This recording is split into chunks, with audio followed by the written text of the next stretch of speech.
Hello everyone, আসসালামু আলাইকুম। আজ আমরা brain boosting activity, logical thinking, math concept activity নিয়ে কাজ করব। এই অ্যাক্টিভিটিগুলোর মাধ্যমে বাচ্চাদের ভিজুয়ালাইজেশন স্কিল বৃদ্ধি পায়, ভিজুয়াল ডিসক্রিমিনেশন করার স্কিল বৃদ্ধি পায়, তাছাড়া তাদের থিঙ্কিং স্কিলও ডেভেলপ হয়। So let's start.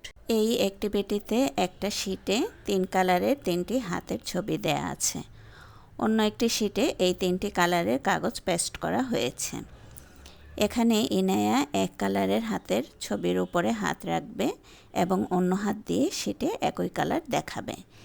এভাবেও অন্য কালার হাতের ছবির উপরে হাত রাখবে এবং অন্য হাত দিয়ে একই কালার দেখাবে। এতে ইনায়া 2 হাত ইউজ করছে, তার মানে তার উভয় ব্রেন একসাথে কাজ করছে। এটি একটি ব্রেন জিম অ্যাক্টিভিটি। এই অ্যাক্টিভিটিতে তার কালার কনসেপ্ট বাড়ছে, ভিজুয়াল ডিসক্রিমিনেশন করতে পারছে, মোটর স্কিল বাড়ছে, সর্বোপরি তার মনোযোগ বৃদ্ধি পাচ্ছে।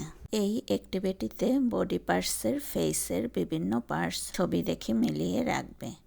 এখানে নয়নিকা ছবি দেখে অন্য শিটে আই, নোজ, ইয়ার্স এবং লিপ মিলিয়ে রাখছে। এটি একটি ব্রেন বুস্টিং অ্যাক্টিভিটি। এতে নয়নিকার কগনিটিভ লেভেল বৃদ্ধি পাচ্ছে, আইডেন্টিফিকেশন শিখছে, ছবি দেখে মিল করতে শিখছে, তার মনোযোগ বৃদ্ধি পাচ্ছে। এখানে ইনায়া ছবি দেখে ফেসের পার্টস মিলিয়ে রাখছে। এই ব্রেন বুস্টিং অ্যাক্টিভিটিগুলোর মাধ্যমে শিশুদের বিভিন্ন ধরনের ইমপ্রুভ হচ্ছে।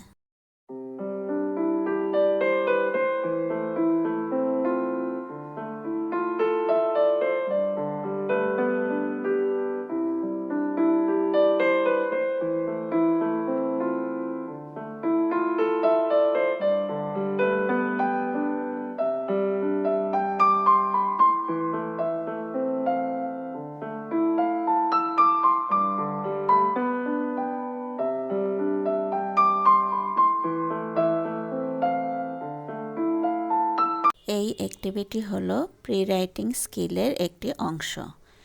এখানে একটি বস্তু দাগের উপর ঘুরিয়ে ঘুরিয়ে নির্দিষ্ট স্থানে রাখবে। এতে সারা পেন্সিল দিয়ে ডটের উপর লেখার স্কিল অর্জন করবে। তার কগনিটিভ স্কিল বৃদ্ধি পাবে, লজিক্যাল থিঙ্কিং ইমপ্রুভ হবে।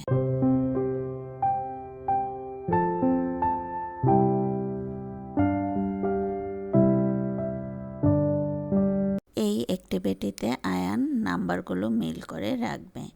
এতে আয়ানের কাউন্টিং কনসেপ্ট বৃদ্ধি পাবে, নাম্বার আইডেন্টিফাই করতে শিখবে এবং ম্যাচ করা শিখবে।